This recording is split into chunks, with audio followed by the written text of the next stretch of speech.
શુકદેવજીનું રહસ્ય આ એક એવા મહાન ઋષિની ગાથા છે જે કોઈ શિશુ તરીકે નહીં પણ જન્મતાની સાથે જ જ્ઞાનથી ભરેલા એક કિશોર હતા. ચાલો આ અદ્ભુત અને રહસ્યમય કથાની સફર શરૂ કરીએ. વિચાર તો કરો, આ વાત માન્યામાં આવે એવી છે. કોઈ બાળક તરીકે નહીં પણ સીધા 12 વર્ષના કિશોર તરીકે જન્મે, અને એ પણ બ્રહ્માંડના જ્ઞાન સાથે. આખરે આ કેવી રીતે શક્ય બન્યું? ચાલો આ રહસ્યના મૂળ સુધી પહોંચીએ. તો આ કથાની શરૂઆત કોઈ જન્મથી નથી થતી.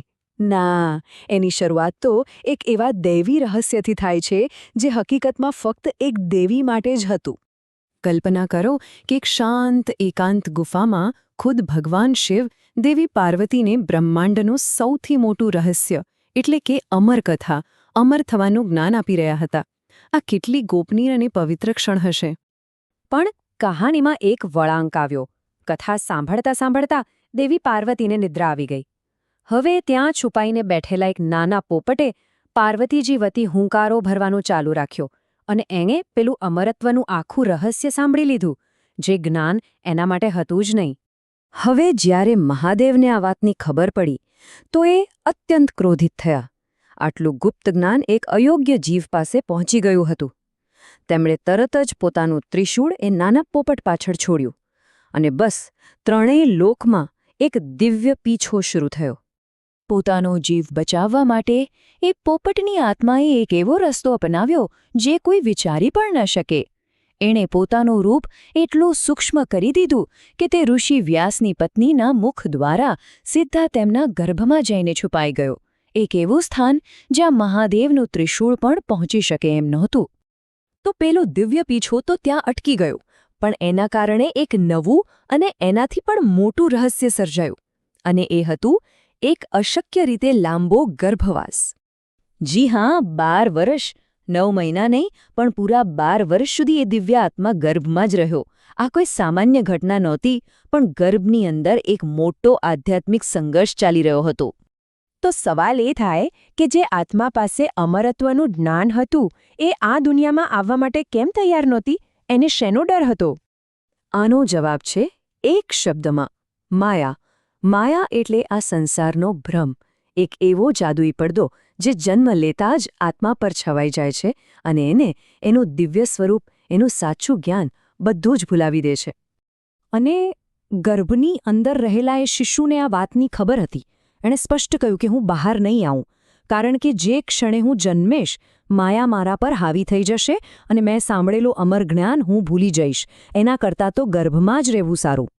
હવે આ સમસ્યાનો ઉકેલ કોઈ મનુષ્ય પાસે તો હતો જ નહીં. આ સ્થિતિને સંભાળવા માટે સીધા પરમાત્માના હસ્તક્ષેપની જરૂર હતી. પોતાના પુત્રના જન્મમાં આટલું વિલંબ અને પત્નીની પીડા જોઈને ઋષિ વ્યાસ ખૂબ જ દુઃખી થયા. તેમણે અંતે મદદ માટે પરમ શક્તિ ભગવાન શ્રી કૃષ્ણને પોકાર્યા. અને ત્યારે કથા એના સૌથી મહત્વના પડાવ પર પહોંચી. સ્વયં ભગવાન કૃષ્ણ પ્રગટ થયા અને એમણે ગર્ભમાં રહેલા બાળકને એક દિવ્ય વચન આપ્યું. એમણે કહ્યું, તું ચિંતા ન કર, માયા તને સ્પર્શ પણ નહીં કરી શકે. તું એના પ્રભાવથી સંપૂર્ણપણે મુક્ત જન્મીશ. બસ, ભગવાનનું આ વચન સાંભળતા જ પેલી દિવ્ય આત્મા જન્મ લેવા માટે તૈયાર થઈ ગઈ. અને જ્યારે એ બાળકનો જન્મ થયો તો એ કોઈ સામાન્ય રડતું બાળક નહોતું. એ તો 12 વર્ષનો તેજસ્વી ચહેરાવાળો એક કિશોર હતો, જેના મુખ પર બ્રહ્માંડનું જ્ઞાન હતું. અને શુક એટલે કે પોપટના રૂપમાં જ્ઞાન મેળવ્યું હોવાથી એમનું નામ પડ્યું શુકદેવ. પણ સવાલ એ છે કે તેમના જન્મની આખી ઘટના આટલી અસાધારણ કેમ હતી?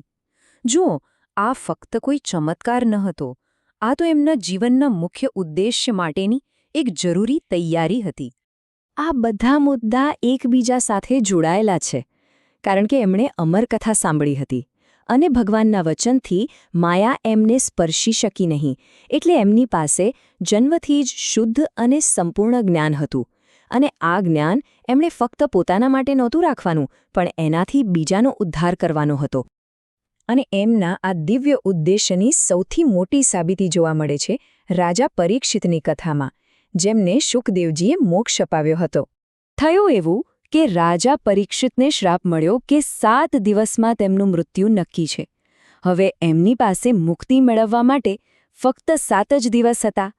બરાબર એ જ સમયે શુકદેવજી ત્યાં પહોંચ્યા અને તેમણે સતત 7 દિવસ અને 7 રાત સુધી રાજાને શ્રીમદ ભાગવત કથા સંભળાવી. અને અહીંયા જ તેમના અનોખા જન્મનું મહત્વ સમજાય છે. કારણ કે તેઓ માયાથી સંપૂર્ણપણે મુક્ત હતા. એટલે જ તેઓ ભાગવતના દિવ્ય જ્ઞાનને એના શુદ્ધમાં શુદ્ધ સ્વરૂપે રાજા સુધી પહોંચાડી શક્યા. અને પરિણામ? 7મા દિવસના અંતે રાજા પરીક્ષિત મૃત્યુથી ડરી નહોતા રહ્યા, પણ હસતા મુખે મોક્ષ માટે તૈયાર હતા. શુકદેવજી જેવી જ સનાતન ધર્મની બીજી ઘણી ગહન અને રહસ્યમય કથાઓને આ જ રીતે સરળ ભાષામાં સમજવા માટે અમારી સાથે જોડાયેલા રહો. અને અંતે એક સવાલ જે વિચારવા જેવો છે. શુકદેવજીની કથા આપણને શીખવે છે કે જો જ્ઞાન અને ચેતના શરીરના જન્મ પહેલાં પણ આટલી શક્તિશાળી રીતે અસ્તિત્વમાં હોઈ શકે, તો પછી આપણે જે દુનિયાને આપણી આંખોથી જોઈએ છીએ, શું એ જ આપણી સાચી વાસ્તવિકતા છે? આના પર જરૂર વિચાર કરજો.